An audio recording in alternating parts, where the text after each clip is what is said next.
Welcome to my channel CMS support. आज हम लोग देखने वाले इंटीग्रल अकाउंट। नॉन इंटीग्रल के दो क्वेश्चंस मैंने ऑलरेडी डिस्कस कर दिए हैं। आज से हम लोग अभी जो चालू करने वाले इसके दो लेक्चर्स रहेंगे इंटीग्रल के। तो इंटीग्रल अकाउंटिंग क्या होता है? अभी जैसे कि नॉन इंटीग्रल में मैंने तुमको बताया कि फंडा हम लोग कैसे सॉल्व करने का, फंडा उसका बेसिक्स वगैरह कॉन्सेप्ट वगैरह मैंने नहीं बताया। मैंने सिर्फ बताया कि कैसे सॉल्व करते हैं। ठीक है, तो नॉन इंटीग्रल में हम लोग क्या कर रहे थे, सबका कंट्रोल अकाउंट बना रहे थे, सबका कंट्रोल अकाउंट बना रहे थे। ठीक है, और कंट्रोल अकाउंट के बाद मैंने बोला था जहां पर भी तुम्हें कैश देना होगा, कैश अकाउंट, उसको तुम लोगों को क्या एज्यूम करना है, जीएलए अकाउंट या तो कॉस्ट कंट्रोल अकाउंट। मैंने बोला था जहां पर भी कैश रहेगा वहां पर तुमको एज्यूम करना है कि GLA account and cost control account, and वो पुट कर देना, तुमको तुम्हारा आंसर आ जाएगा। For the solution point of view, only for the solution point of view के लिए ये करना है, बाकी किसी को आंसर नहीं देना है। ठीक है, सिर्फ सॉल्यूशन पॉइंट ऑफ व्यू के लिए। नाउ अभी मैं क्या बोल रहा हूं कि अभी हम लोग ये नॉन इंटीग्रल था, ठीक है, एंड उसका प्रोसेस क्या देखा था हमने। सबसे पहले मटेरियल होगा, मटेरियल लगेगा, फिर मटेरियल के साथ साथ क्या लगता है प्रोडक्शन में, वेजेस लगता है, एंड ये मटेरियल और वेजेस और इसके साथ साथ क्या लगता है, फैक्ट्री ओवरहेड, फैक्ट्री ओवरहेड लगता है। ठीक है, तो फैक्ट्री ओवरहेड तीनों भी मिला के कहां पर जाता है, हमारा डब्ल्यू में, एंड डब्ल्यू में अगेन हमारा क्या होता है, प्रोडक्शन होता है, एंड डब्ल्यू से प्रोडक्शन कहां पर चले जाता है, हमारे फिनिश्ड गुड्स। तो डब्ल्यू से कहां पर जाएगा, फिनिश्ड गुड्स में जाएगा, एंड फिनिश गुड्स में जाने के बाद, फिनिश गुड्स से पहले यहां पर एडमिनिस्ट्रेटिव अगर कुछ ओवरहेड रहेगा, एडमिनिस्ट्रेटिव ओवरहेड, अगर एडमिनिस्ट्रेटिव ओवरहेड रहेगा ये भी कहां पर जाएगा, तुम्हारे फिनिश्ड गुड्स में जाएगा। देन इसके बाद आता है तुम्हारा सेलिंग एंड ओवरहेड एक्सपेंस। इसके बाद आएगा तुम्हारा क्या, सेलिंग एंड ओवरहेड एक्सपेंस। ये सेलिंग एंड ओवरहेड एक्सपेंस जाएगा तुम्हारे कहां पर, कॉस्ट ऑफ सेल्स में चले जाएगा, कॉस्ट ऑफ सेल्स में जाएगा। कॉस्ट ऑफ सेल्स जाएगा तुम्हारा कॉस्टिंग पीएनएल। ठीक है, एंड कॉस्टिंग पीएनएल से तुमको अगेन क्या मिलेगा, प्रॉफिट मिलेगा, और ये प्रॉफिट तुम्हारा अगेन एज्यूम करना है कि कैश में मिल रहा है। देन ये अगेन कहां पर चले जाएगा, जीएलए अकाउंट या तो कॉस्ट कंट्रोल अकाउंट। ऐसा मैंने तुमको नॉन इंटीग्रल का बताया था, बट अभी इंटीग्रल में करना क्या, इंटीग्रल में करना सेम ही है, बट सिर्फ ध्यान देना कि तुम्हारा वो अकाउंट, तुम्हारा एवरी ट्रांजेक्शन, तुम्हारा एवरी ट्रांजेक्शन कैश ट्रांजेक्शन है, कैश है या क्रेडिट है, तुम्हारा ट्रांजेक्शन कैश है या तो क्रेडिट है। अगर कैश ट्रांजेक्शन है देन कैश बैंक जाएगा, अगर क्रेडिट ट्रांजेक्शन है तो अगर हम लोगों ने परचेज किया है तो क्रेडिटर, और अगर हम लोगों ने सेल किया है तो डेटर। मतलब क्या करना है, इंटीग्रल में कुछ भी नहीं है, सेम टू सेम तुमको करना है जो कि तुमने नॉन इंटीग्रल में किया। बट नॉन इंटीग्रल में करने के टाइम मैंने तुमको क्लियरली बोला था कि जहां पर भी कैश आएगा, ट्रांजेक्शन आएगा, जो भी कैश या क्रेडिट, तुम्हें जीएलए अकाउंट लेना है। तुमको क्या करना है, जीएलए अकाउंट लेना है, कॉस्ट कंट्रोल अकाउंट लेना है। बट नाउ अभी तुम लोगों को क्या करने का है, इंटीग्रल अकाउंट, इंटीग्रल अकाउंट। और इंटीग्रल अकाउंट करने के टाइम तुम्हें हर एक ट्रांजेक्शन को ध्यान में रखना है कि वो तुम्हारा कैश ट्रांजेक्शन है या क्रेडिट ट्रांजेक्शन। अगर कैश ट्रांजेक्शन है तो कैश एंड बैंक में चले जाएगा, एंड क्रेडिट ट्रांजेक्शन है तो देखना है कि तुम्हें वो परचेस है या सेल है। अगर परचेस है देन क्रेडिटर अकाउंट ओपन होगा, और अगर सेल है देन डेटर अकाउंट ओपन होगा। बाकी सब एज इट इज, बाकी सब जो तुमने नॉन इंटीग्रल में पढ़ा सब का सब आएगा। सिर्फ यहां पर क्या नहीं आएगा, जीएलए अकाउंट नहीं खुलेगा। जीएलए अकाउंट के बदले तुमको दो अकाउंट खुल जाएंगे, एक हो जाएगा तुम्हारा कैश अकाउंट, दूसरा हो गया तुम्हारा क्रेडिट अकाउंट। ठीक है, तो सिर्फ तुमको जीएलए करना है। जैसे तुमने मटेरियल परचेस किया, नॉन इंटीग्रल में क्या किया, मटेरियल कंट्रोल अकाउंट डेबिट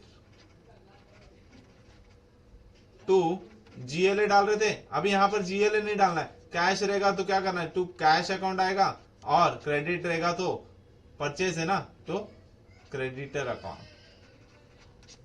सिर्फ इतना ही डिफरेंस है और कुछ भी डिफरेंस नहीं है। तो तुम्हें इंटीग्रल में सिर्फ इतना ध्यान रखना है कि जीएलए के बदले तुमको क्या खुल जाएगा, कैश अकाउंट, और क्रेडिट अकाउंट में तुम्हारा क्रेडिटर एंड डेटर, ये दोनों अकाउंट। सिर्फ ध्यान रखना है, इतना है। ठीक है, so let's come to question number 9। तुमको क्या करना है, journalise the following transaction assuming that the cost and the financial accounts are the integrated कर दिया दोनों को, कॉस्टिंग एंड फाइनेंस को इंटीग्रेटेड करके जीएलए अकाउंट हटा दिया, बोले कि आधा कॉस्टिंग का ले लो और कैश बैंक के लिए फाइनेंस का ले लो। इसके लिए क्या बोला यहाँ पर तुमको जनरलाइज करना है। तो सबसे फर्स्ट एंट्री क्या है, रॉ मटेरियल परचेज। तो नॉर्मल रॉ मटेरियल जब परचेज होता है तो हम लोग कौन सा अकाउंट ओपन करते हैं, store ledger adjustment account, store ledger control account debit to GLA account आता था, नॉन इंटीग्रल रहता तो जीएलए आता था, बट यहां पर बोला है ना, कुछ बोला नहीं है कैश है कि क्रेडिट है, देन कुछ नहीं बोला रहता तो हम लोग क्या लेते हैं, एज्यूम करते क्रेडिट है, तो पैसा किसको देना है, क्रेडिटर अकाउंट। तो क्रेडिटर अकाउंट क्या हो गया, क्रेडिट 40,000।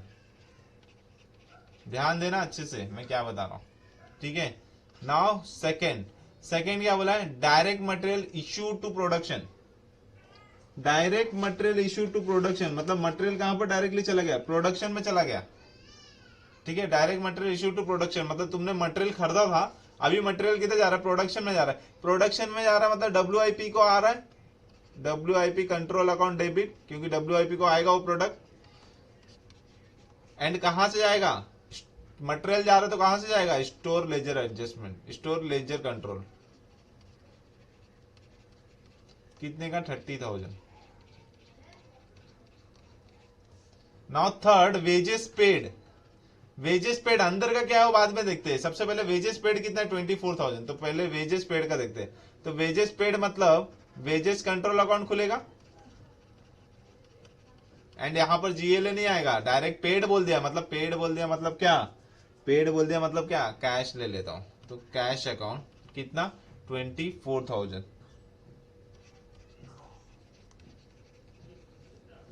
ठीक है। अभी ध्यान देना, क्या ध्यान दोगे, वेजेस कंट्रोल अकाउंट, अभी तक हम लोगों ने जितना भी सम्स किए सब में वेजेस कंट्रोल में क्या रहा था, wages control account debit to GLA account, और ये जीएलए अकाउंट फिर ये दोनों ट्रांसफर किधर रहता है, थोड़ा सा अगर डब्ल्यूआईपी डायरेक्ट है तो डब्ल्यूआईपी में जा रहा था, और फैक्ट्री ओवरहेड में जा रहा था अगर इनडायरेक्ट है तो। सो अभी वेजेस का हम लोगों ने एंट्री तो पास कर दिया, ये जीएलए अकाउंट, जीएलए के बदले अभी क्या आएगा यहाँ पर, कैश अकाउंट आ गया, ठीक है। बट ये ट्रांसफर करेंगे और on the basis of direct indirect. तो देखते हैं कि आगे क्या बोला क्वेश्चन में। तो ये मैंने यहां तक तो ले लिया। नाउ बोला वेजेस चार्ज टू प्रोडक्शन, जो भी वेजेस मैंने पेड किया है उसमें से प्रोडक्शन में चार्ज हुआ है, and production is nothing but WIP, and उसका अमाउंट दे दिया 16,800। तो डब्ल्यूआईपी को पैसा आ रहा है, तो डब्ल्यूआईपी कंट्रोल अकाउंट, तो डब्ल्यूआईपी कंट्रोल डब्ल्यूआईपी को आ रहा है, एंड क्या जा रहा है, wages control, wages control, wages control से कितना जा रहा है, 16,800। अभी मेरे को एक बात बताना,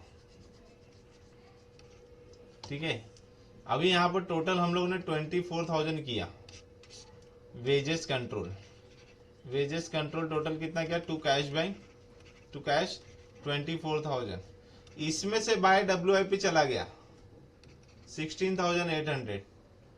तो बचा हुआ किधर जाएगा, तो बचा हुआ जाएगा फैक्ट्री ओवरहेड में, ऑब्वियसली फैक्ट्री ओवरहेड में जाएगा 7,200 का, तभी तो ये टैली होगा। और मैंने बताया था कि वेजेस कंट्रोल अकाउंट हमेशा क्या होता है, टैली होता है, तो ये हमेशा याद रखना, वेजेस कंट्रोल अकाउंट हमेशा टैली होता है। देन इसका फिफ्थ वाला एंट्री में क्या मारूंगा कि फैक्ट्री ओवरहेड को भी पैसा आएगा,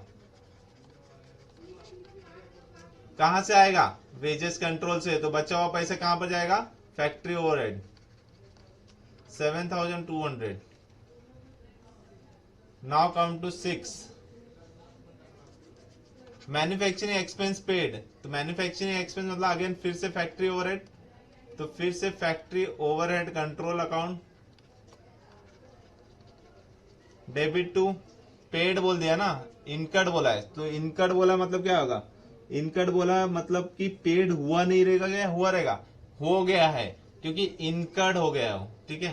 तो यहां पर कैश अकाउंट कितना हो जाएगा तुम्हारा, 19,000। सो यहां पर लिखो 19,000, so 19,000। Now next one, the seventh one is manufacturing overhead charge to production. अभी इसमें से प्रोडक्शन में चला गया, इसमें से प्रोडक्शन जो भी फैक्ट्री का हो गया ना, तो वहां से प्रोडक्शन में गया, और प्रोडक्शन मतलब डब्ल्यूआईपी को आ रहा है, डब्ल्यूआईपी कंट्रोल अकाउंट डेबिट कहां से आ रहा है, प्रोडक्शन से, तो प्रोडक्शन जा रहा है ना, सॉरी मैन्युफैक्चरिंग से आ रहा है, तो मैन्युफैक्चरिंग मतलब फैक्ट्री ओवरहेड कंट्रोल, तो वहां से जा रहा है पैसा कहां पर, यहां पर, तो 18,000। Now 8 selling and distribution cost, selling and distribution cost,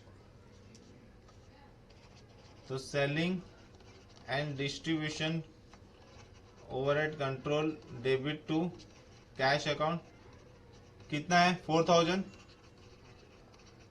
और मैंने बताया था सेलिंग एंड डिस्ट्रीब्यूशन कभी भी खर्चा होता है तो किसके ऊपर चले जाता है, वो खर्चा कहां पर ट्रांसफर कर देते हैं हम लोग, cost of sales account, cost of sales account में ट्रांसफर करेंगे, कहां से, सेलिंग एंड ओवरहेड कंट्रोल से, कितना 4,000। ये एवरी टाइम करना है, जो भी सेल्स में रहेगा तुमको ट्रांसफर कर देना सीधा का सीधा कहां पर, कॉस्ट ऑफ सेल्स में कर देना है, ठीक है।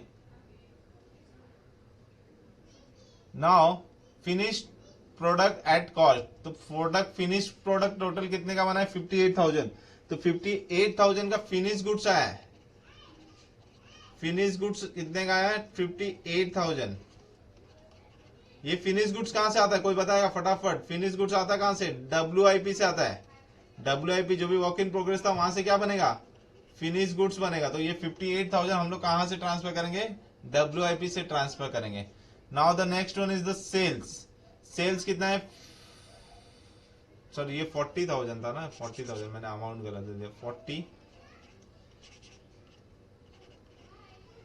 नाउ सेल्स, तो सेल्स अभी कहां पर आएगा, यहां पर कॉस्टिंग प्रॉफिट एंड लॉस तो बनेगा नहीं, तो हम लोग नॉर्मली क्या करेंगे, प्रॉफिट एंड लॉस में ट्रांसफर करेंगे, बट प्रॉफिट एंड लॉस में क्या ट्रांसफर करेंगे, सेल करेंगे, तो सेल का पैसा आया क्या अपने को, तो एज्यूम करना कि नहीं आया, तो डेटर अकाउंट डेबिट, मतलब debtor account debit to sales नहीं आएगा, डेटर अकाउंट डेबिट टू क्या आएगा, profit and loss, profit and loss account कितने का 58,000,